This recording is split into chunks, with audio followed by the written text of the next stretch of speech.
इस चैप्टर के अंदर आगे बढ़ते हुए हम लोग आज एक और नए टॉपिक को डिस्कस करेंगे इस वाले क्लास में। टॉपिक का नाम होगा how were these kingdoms administered. इस टॉपिक में हम लोग ये पढ़ेंगे कि जो राजा लोग अपने इलाके को कंट्रोल करते थे, मतलब जिस जगह का राजा वो हुआ करते थे, वो किस तरीके से अपने इलाके को चलाते थे, है ना। इसी के बारे में हम लोग इसमें डिस्कस करेंगे। तो टॉपिक में क्या पढ़ने वाले हैं एक बार फिर से इसको समझ लेते हैं, फिर आगे बढ़ेंगे। टॉपिक में ये पढ़ने वाले हैं कि जिस जगह का जो राजा होता था वो उस जगह को किस तरीके से चलाता था, है ना, ताकि किसी प्रकार का कोई लड़ाई झगड़ा ना हो, सब कुछ शांति तरीके से चले। वही सब चीज़ हम लोग इसमें देखने वाले हैं। तो पहला पॉइंट इसमें लिखा हुआ है, kings adopted a number of steps to win the support of man who were powerful either economically, socially और because of their political and military strength. For example भी हम लोग यहाँ पे देखेंगे। मतलब राजा वो हर संभव प्रयास करता था उस प्रकार के लोगों से कांटेक्ट बनाने में जो पहले से ही पैसे में माहिर हैं, ताकत में माहिर हैं, समाज में उनका जान पहचान हो, उनके पास मिलिट्री पावर हो। इस प्रकार के लोगों से राजा हमेशा कोशिश करता था कि क्या किया जाए, जान पहचान बना के रखा जाए। नहीं समझ में आया? फिर से इसे समझिए। कहने का मतलब यहाँ पे यह है कि राजा हमेशा कोशिश ये करते रहते थे कि उन सभी लोगों से राजा का जान पहचान रहे जो लोग पैसे में थोड़ा ताकतवर हैं, मिलिट्री में ताकतवर है, मतलब उनके पास कुछ लोगों का ग्रुप है सेना के रूप में, और उनका समाज में बहुत ज़्यादा लोग इज्जत करते हो, रेस्पेक्ट करते हो। इस प्रकार के लोगों से राजा हमेशा एक अच्छा रिश्ता बना के रखता था, हमेशा। क्योंकि भाई बड़े आदमी से आप रिश्ता बना के रखोगे तो आपका भी पहचान बड़े आदमी के रूप में होगा ना। हालांकि राजा तो बड़ा आदमी था ही, उसमें कोई बड़ी बात नहीं है, लेकिन राजा आदमी हमेशा किससे संपर्क करेगा बताओ? क्या एक गरीब आदमी से संपर्क करेगा? वो नहीं। तो फिर बड़ा आदमी किससे दोस्ती करता है? बड़ा आदमी से ही करता है। तो राजा को यदि किसी से दोस्ती करना होगा तो वो किससे करेगा? क्या किसी गरीब आदमी से जाके दोस्ती करेगा? नहीं। तो राजा को यदि दोस्ती करना होगा तो वो बड़े आदमी के पास जाएगा जिनके पास पैसा ज़्यादा है, ज़मीन ज़्यादा है, जायदाद प्रॉपर्टी ज़्यादा है। तो वही बात यहाँ पे लिखा हुआ है कि राजा एक एक प्रकार के तरकीब अपनाते थे कि किस तरीके से ऐसे लोगों के साथ संबंध बनाया जाए, मतलब ऐसे लोगों से रिश्ता जोड़ा जाए जो लोग पहले से ही पैसे प्रॉपर्टी के मामले में बहुत आगे बढ़ चुके हैं, मतलब जो बहुत संपन्न है। ठीक है, चलिए अब इसमें कुछ एग्जाम्पल है, जैसे एग्जाम्पल के तौर पे हम लोग समझते हैं। और यहाँ पे हम लोग ये भी देखेंगे कि राजा अपने दरबार को चलाने के लिए और अपने पूरे राज्य, मतलब अपने पूरे साम्राज्य को चलाने के लिए किस किस तरीके के लोगों को अपने यहाँ पे रखते थे। ठीक है, चलिए सबसे पहला इसमें लिखा हुआ है, some important administrative post were hereditary. For example the poet Harisena was a mahadandanayak और chief judicial officer like his father. कुछ कुछ पोस्ट जो होते थे ना वो हेरिडिटरी होते थे। हेरिडिटरी का मतलब है कि कुछ कुछ पोस्ट परंपरागत चलता आ रहा है, वो उसी तरीके से चलेगा। जैसे पहले उस पोस्ट पर उसके पिता थे, वो मरेंगे, फिर उसका बेटा बनेगा, फिर वो मरेगा, फिर उसका बेटा बनेगा, फिर वो मरेगा, उसका बेटा बनेगा, फिर वो मरेगा, फिर उसका बेटा बनेगा। इस तरीके से कुछ कुछ जग पोस्ट को लेकर ऐसा चलता रहता था। जैसे यहाँ पे एक एग्जाम्पल दिया गया है कि हरिसेना कौन थे? एक पोएट थे, ध्यान रखिएगा। हरिसेना कौन थे? एक पोएट थे। ये महादंड नायक थे। समझ में आ रही है बात? इसके पहले इनके पिता थे महादंड नायक। महादंड नायक का मतलब होता है इंग्लिश में चीफ जुडिशियल ऑफिसर, मतलब किसको क्या सजा देना है, किस गलती पर, ये लोग डिसाइड करते थे। तो कुछ पोस्ट जो हैं उस समय पर, मतलब कुछ पद जो है उस समय पर बिल्कुल क्या होता था? हेरिडिटरी होता था। हेरिडिटरी मतलब पहले उसके पिता थे तो अब उसका बेटा बनेगा, फिर वो मरेंगे, फिर उसका बेटा बनेगा, फिर वो मरेंगे, फिर उसका बेटा बनेगा, है ना। मतलब चलता आ रहा था कुछ पोस्टों पे इस तरीके से हुक्म। एग्जाम्पल के तौर पे यहाँ पे दिया गया है, पोएट हरिसेना जो थे वो एक महादंड नायक थे। इससे पहले कौन थे इस पोस्ट पे बताओ? इसके पिता थे। उनके पिता का देहांत हुआ, फिर ये बन गए। मतलब ये इस पोस्ट को संभालते थे जिस पोस्ट पे काम ये होता था कि लोगों ने यदि कोई गलती किया है तो उनको सजा क्या देना है। समझ में आ रही है बात? तो कुछ, हाँ नहीं, हर जगह पे नहीं, कुछ कुछ पोस्ट जो हैं वो हेरिडिटरी होते थे। मतलब पहले उसके पिता, फिर उसका बेटा, फिर उसका बेटा, फिर उसका बेटा, इस तरीके से। हर पोस्ट पे नहीं, किसी किसी पोस्ट पर। ठीक है, चलिए तो महादंड नायक का मतलब समझ में आया? महादंड नायक का मतलब होता है इंग्लिश में चीफ जुडिशियल ऑफिसर। इसका मतलब हुआ कि कोई भी गलती करेगा तो उसको सजा क्या मिलेगा, है ना। सजा देने का काम इनका था। तो पहले थे इनके पिताजी, अब हो गए पोएट हरिसेना। ठीक है। तो कुछ पोस्ट जो था वो हेरिडिटरी होता था, मतलब कि वो हमेशा चेंज नहीं होगा, एक ही परिवार के पास रहेगा। बी नंबर में क्या देखो, sometimes one person held many offices, for example being a mahadandanayak Harisena was a kumaramatya, इसका मतलब होता है इंपॉर्टेंट मिनिस्टर, एंड अ संधि वग वर वग राहिका, वग राहिका, इसका मतलब होता है minister of war and peace. जैसे कुछ पोस्ट ऐसे थे, मतलब कुछ लोग ऐसे थे जो एक से ज़्यादा पोस्ट को संभालते थे। जैसे यहाँ पे एग्जाम्पल फिर से उन्हीं का दिया गया है, हरिसेना का। हरिसेना पहली बात तो एक महादंड नायक थे ही, समझ रही है बात, मतलब कुछ लोग जो थे वो एक से ज़्यादा पोस्ट को भी संभालते थे। जैसे एग्जाम्पल के तौर पे यहाँ पे दिया गया किसका एग्जाम्पल, हरिसेना का। हरिसेना एक पोएट थे पहली बात, दूसरी बात वो एक महादंड नायक भी थे, जिसको इंग्लिश में हम लोगों ने क्या कहा, चीफ जुडिशियल ऑफिसर। इसके साथ ही साथ ये एक बहुत बड़े मिनिस्टर भी थे, मंत्री भी थे, हाँ, और इसके साथ ही साथ ये एक वॉर का भी मिनिस्टर था, मतलब कि लड़ाई यदि होगा तो लड़ाई में कैसे लड़ना है, लड़ाई क्या करना है, सब कुछ इनसे पूछ के ही होता था। सोचो तो एक आदमी कितने सारे पोस्ट को संभाल रहा है, मतलब एक आदमी कितने सारे कामों को कर रहा है। तो मतलब राजा को उस समय पर जिस आदमी पे ज़्यादा भरोसा होता था, उस आदमी को 2-3 काम दे देते थे राजा लोग कि ठीक है भैया, हम आपके ऊपर बहुत विश्वास करते हैं, आप ये पोस्ट संभालो हमारे लिए। समझ रही है बात। क्या इस प्रकार का पोस्ट हर किसी को मिलता था?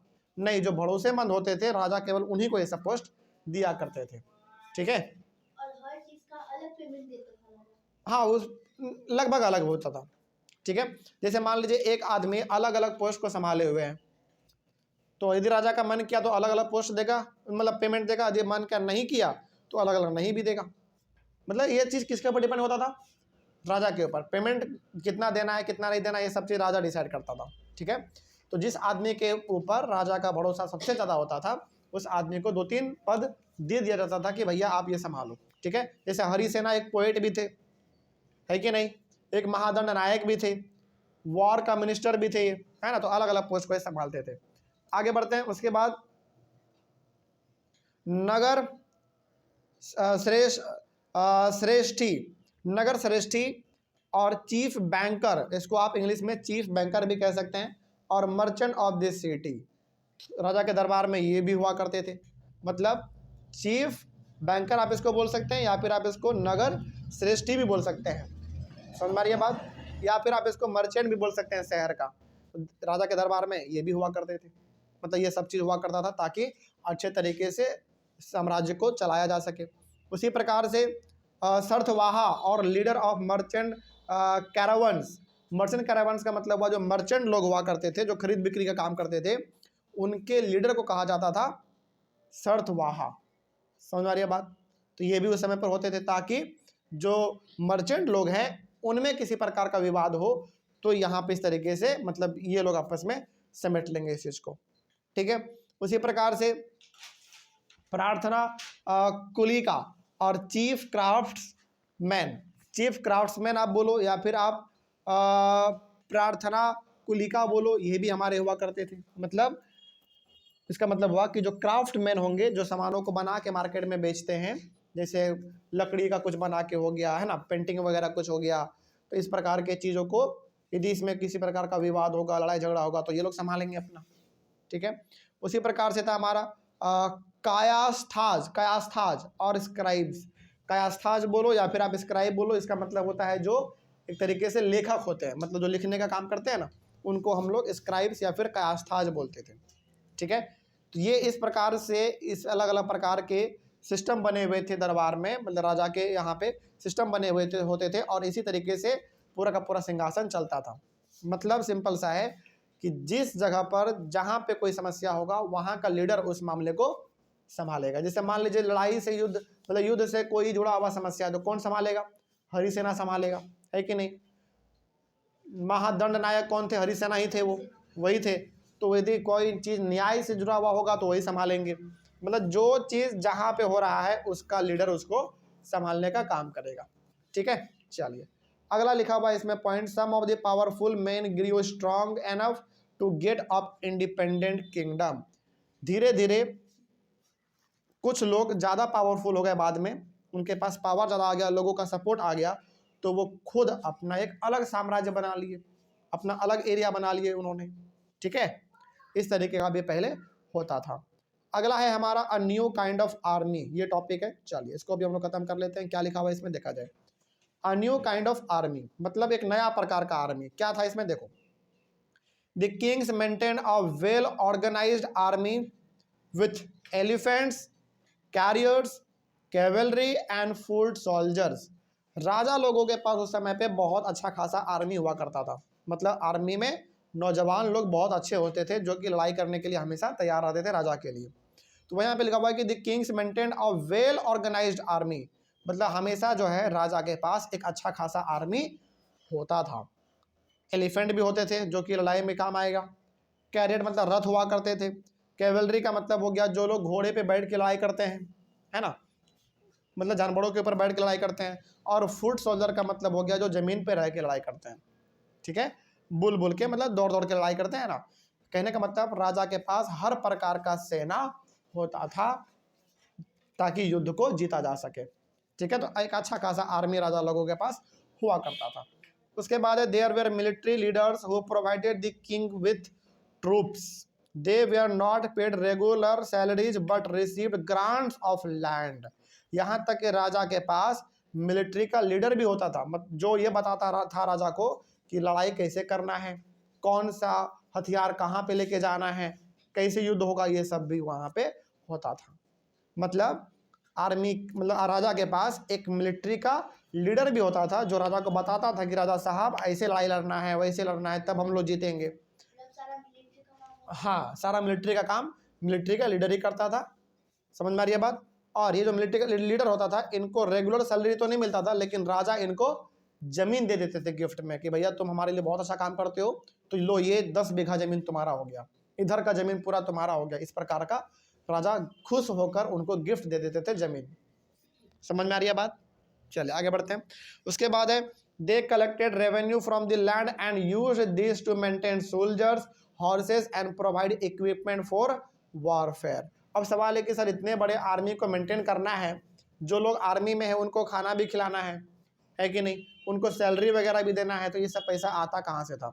ये सब पैसा आता था टैक्स इकट्ठा करके। मतलब कि जितने लोग राजा के अंदर में रहते थे, मतलब कि जहाँ तक राजा का कंट्रोल था, उन सारे लोगों से क्या लिया जाता था?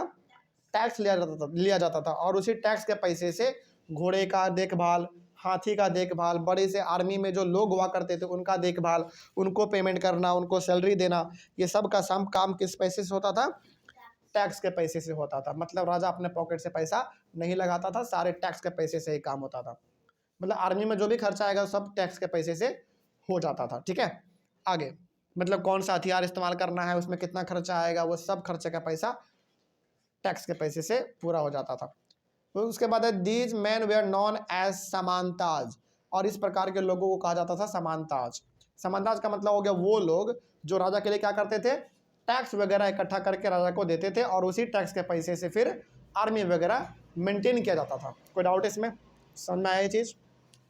तो जो आदमी राजा के लिए टैक्स वगैरह इकट्ठा करते थे जमीन का, गांव गांव जा जाकर लोगों से टैक्स मांगते थे उनके जमीन के बारे में, उस इंसान को कहा गया यहाँ पे समानताज। ठीक है, चलिए अगला हमारा टॉपिक है assemblies in the southern kingdom. इस टॉपिक को हम लोग अपने अगले वाले क्लास में डिस्कस करेंगे। मिलते हैं हम लोग अपने अगले वाले क्लास में। Thank you very much.